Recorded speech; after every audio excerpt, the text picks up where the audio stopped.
No one was supposed to notice her, but the Sultan did. Deep inside the Ottoman palace, behind walls no outsider had ever seen, lived hundreds of women.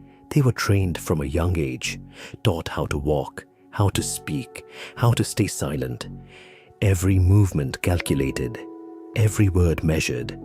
They were watched at all times, by the guards, by the elders, by each other. Some would spend their entire lives waiting, never once being called.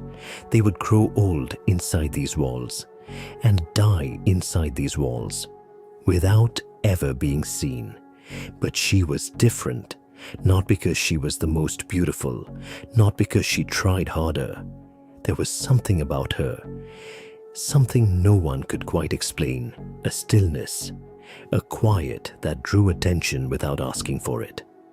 The first time he saw her, it wasn't supposed to matter. Sultans didn't fall into distractions. They chose, they moved on, they forgot. That was the nature of power. Emotion was weakness, attachment was danger. Every sultan before him had understood this. But this time, he didn't. Days passed, then nights, and slowly. He began asking about her, quietly, carefully, to people he trusted, then to people he shouldn't have trusted. Because in a place like this, attention was dangerous, especially the wrong kind, and he was already giving too much of it. Their paths started to cross more often, a glance that lasted too long, a silence that said too much. She would enter a room and he would already know. He would leave and she would feel the absence. Nothing obvious, nothing anyone could prove. But inside those palace walls, people didn't need proof. They needed suspicion, and suspicion was already growing. It moved through the corridors like smoke, quiet, invisible, suffocating. The others noticed. The whispers began, small at first. A word here, a glance there. But whispers in the Ottoman court never stayed small. Because in the Ottoman court, affection wasn't just emotion. It was power. And power always had a price.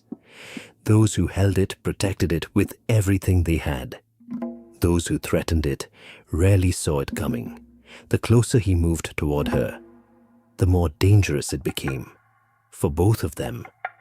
There was a woman who had watched all of this unfold, quietly, patiently. She had spent years building her position inside these walls, every sacrifice calculated, every relationship carefully managed. She had given up things no one would ever know about, and she hadn't done it to watch someone else take it away. She said nothing at first. She smiled when she was supposed to smile. She bowed when she was supposed to bow. That was the most dangerous sign. In the Ottoman palace, silence wasn't peace. It was preparation. There was an unspoken rule. Every woman in that palace understood. You could be chosen. You could be favored. You could even be loved. But the moment you became irreplaceable, that's when you became a threat.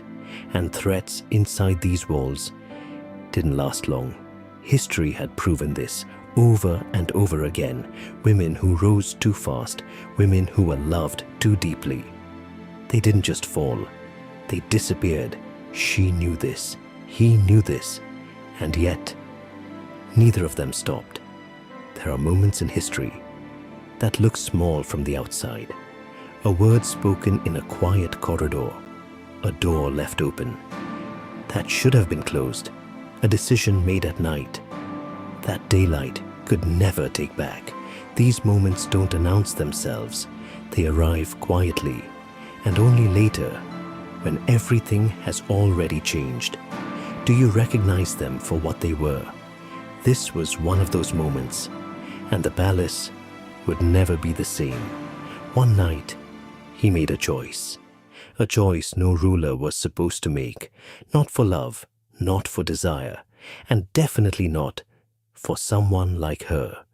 Because in that palace, feelings didn't stay hidden for long, and when they surfaced, they didn't just change lives, they changed history. What happened to her after that night is a story most historians chose not to tell. The question is, why?